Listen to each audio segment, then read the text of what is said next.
on tehtud, võimas asi on valmis saanud.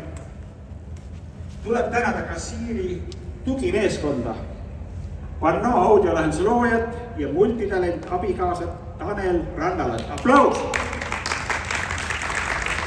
Vaata, kui palju saavad ikka naised tehtud, kui mehed tööd teevad. Ja aitäh Pannoo valgustajale Oskar Hardingule. Oskar, kus sa oled? Aplaus selle. Ja see tegelusraamat, ärge laske aplausil vaibuda, sest see tegelusraamat on tõepoolest võimatult äge. See tasub tutvumist, uurimust ja aplause tänu koostaja toimetajale Kätlin Vainolale. Kätlin, astu palun meie juurde.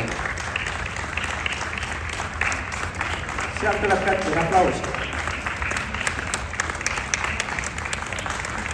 Ja tegelusraamatu tegevuse juures olid Kivedasti ametis ka Kaari Siimer, Virve Tuubel ja Anti Lillak ERVi hariduskeskusest.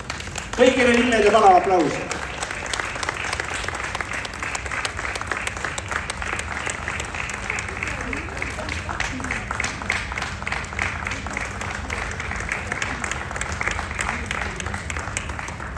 Kallid sõbrad, ma tänan teid toreda päeva eest. Eesti Rahva Muuseumis oli võrratult äge ja see päev muidugi pole veel läbi. Te saate siin mööda tunda, aga ametlik osa on läbi. Hurraa! Tänu teile! Elagu Eesti Raamat!